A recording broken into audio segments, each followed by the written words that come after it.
Hello, I'm so excited that you've joined us on this month's podcast. I'm joined by... Senator Shannon Grove of the 12th Senate District, and it's my honor to be here. Awesome. Well, I'm so glad you could join us today. So to dig right into questions, why did you decide to run for the California Senate? So I ran for the Assembly the first time in 2010, and I served 6 years there, and then the Senate seat opened up.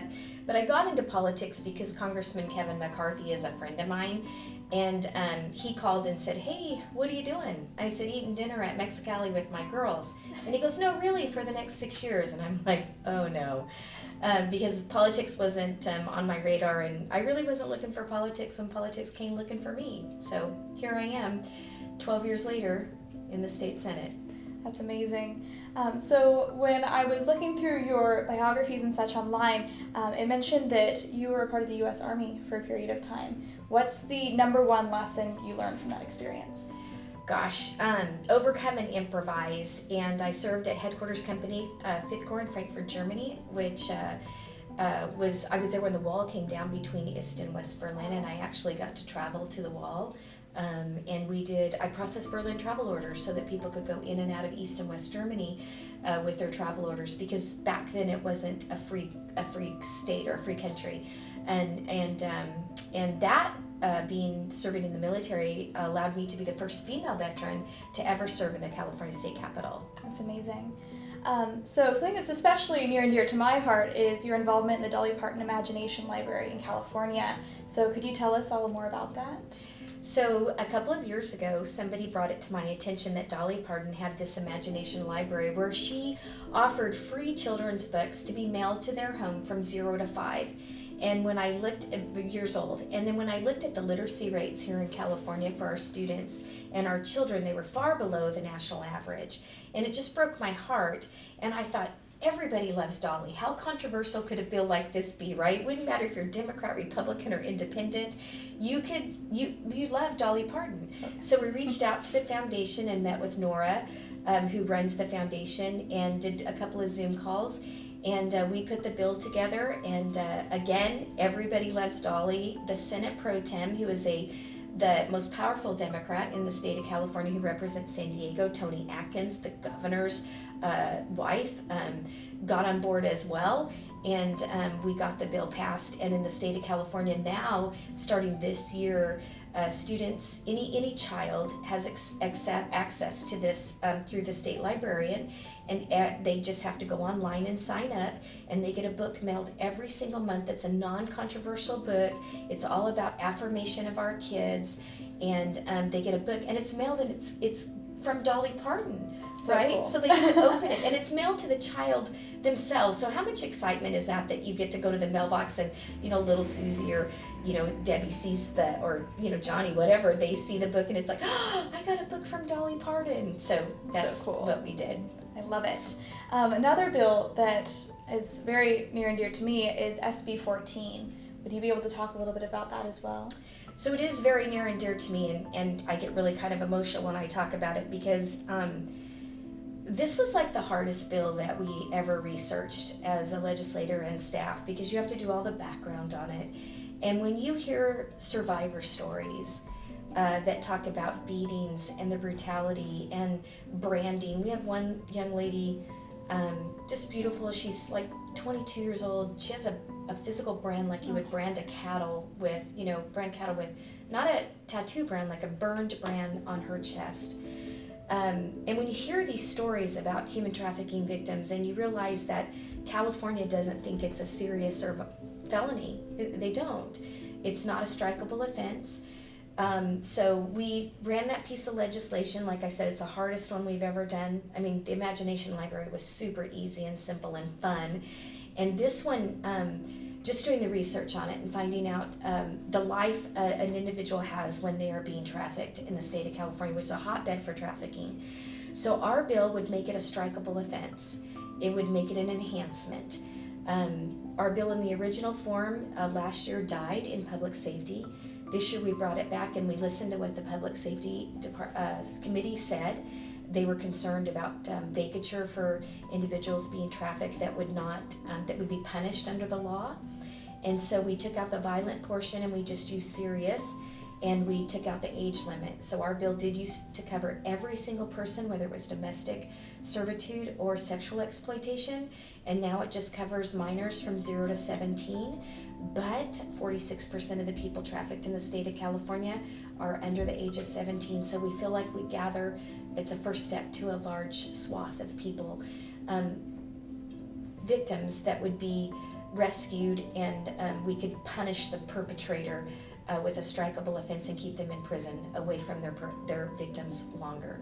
Exactly. So that bill did get out of public safety. It is now kind of stuck in appropriations because they think it's quite expensive to keep these people behind bars for a long time, but we're hoping that they will see the value of the trauma that these victims go through, and that they'll, use the funding to keep these perpetrators in prison. Most definitely. And now on a hopefully happier note, what is the number one lesson you've learned through your time in the California Senate? I've learned that every one of us, whether we're Democrat or Republican, and we all share some of the same background. Some of us are moms, we're all married, we have homes. Where we live in the district, I live in Bakersfield, but I work in Sacramento 4 days a week. People live in Fresno, they work there 4 days a week. You're still away from your family, you have to navigate balance. I'm a business owner. We still have to navigate balance. And we all come from basically that type of same background. We're all different, we're all shaped by the influences that we have. I remember a funny story. I was on the phone with we have 5 kids, right? And one of them is a teenager, had wrecked her brother's vehicle and her vehicle. And so I had taken the train up, and she's on the phone going, "Hey, I'm going to take your car to town." I'm like, "No, you're not. You're not taking my car to town." And so I'm in this argument with her, and one of my colleagues from the other side of the aisle that lives in Los Angeles, I hang up and she goes, "You're a 3-car family?" I'm like, "Girlfriend, we're a 6-car family. I got 5 kids and a husband." And she made some funny joke about our family being the total cause of global warming. But when you look at it, she didn't have a driver's license because she lives in a 26 square block area that she represents, but my area goes 5 hours south, 2 hours north, an hour east, and 2 hours west. So when you think about it, it's people, they make decisions based on the environment or where they live. Like, I don't want to live in Los Angeles, but she doesn't know what it's like to live where we live, right? And have to have commuting. So you have to be considerate of people's opinions because they're making those decisions where they're at. I don't agree with all their political ideology, but I think they're all relatively good people. Absolutely. What's your biggest accomplishment thus far in life in general? In life in general, raising 5 kids, and they're all doing very well. They're all married, and we have a legacy of grandchildren with each one of them. And so I think that's our greatest accomplishment, my greatest accomplishment. And then from a personal level and from a political level, I'm hoping it's SB 14 so that we can save minor children from being trafficked by perpetrators in the state. But one of the greatest accomplishments we had was the Imagination Library, working with the Dolly Parton Foundation, because I think it will improve literacy rates for the children in the state of California. Absolutely. Do you have a favorite quote or phrase or Bible verse that you live by? I do. I have a couple. Jeremiah 33:3 says, "Call on me and I'll answer you and give you great unsearchable things you do not know." And the reason why that's important to me is because I'm the most unlikely person to be in politics. I don't have a college degree. I'm not, we don't come from a family of money. My mom was a single mom raising 5 kids. And so, like I said, politics came looking for me. And so I'm the most unlikely person. I was a kind of rotten kid, and I went to a continuation high school for a while. It's pretty open. So when I got into politics, I'm like, how am I going to ever navigate this, right? And I just felt like the Lord kept speaking to me about Jeremiah, and when I need help, I really do feel his peace, and I can call on him, and somehow the answers come, and through either wisdom from other people or my staff that I've surrounded myself with. And the other one is that through this SB 14 bill, I've really learned that Romans 8:28 stands out. God works all things out together for good for those of us who love him and are called according to his purpose. Even somebody who has been human trafficked. If you look at the Jenna McKay Foundation and her story, or the Empowerment Foundation and Odessa's story, where her mom trafficked her as a child to to pay for finer things for the mother and that the mom wanted. And you look at Jenna McKay, who thought she was in love and ended up going to Vegas with her, thought he was her boyfriend. And then there was a knock at the door, and that was the first time she was gang raped and money was exchanged. Their stories are horrific, but if you take that scripture and apply it to where they are today, they're rescuing women out of human trafficking. They're creating survivors in this industry, and they're also working with that at-risk youth to stop that from happening to them.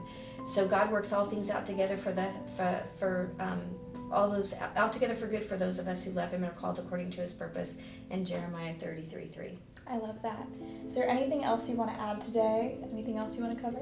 No, I remember meeting you the first time, and you were talking to me about what you're doing, not only with the Miss Teen that you have title and the crown, and I'm speaking tonight at Lighthouse Recovery, and I'm looking at this crown, and we're speaking about beauty from ashes, and it talks about in Isaiah when he describes the scripture. There's not an English word that translates it, but it takes the ashes and it adorns you with a beautiful headdress. And so I look at this crown, and I think that you're the epitome of that. You were telling me that you put children's books in every vehicle of a police department, so that if kids have to be removed from their home and go, it's not a scary place as much because you've got those books there. And I'm just excited that there are people like you in the next generation that are going to carry the mantle, because sometimes I get a little worried. Thank you so much. No, I really appreciate everything you're doing, and thank you again for joining me today, and I can't wait for this to be shared with everyone. I can't either. I'm excited to see it. Thank you for doing it. Thank you. See you on the next one.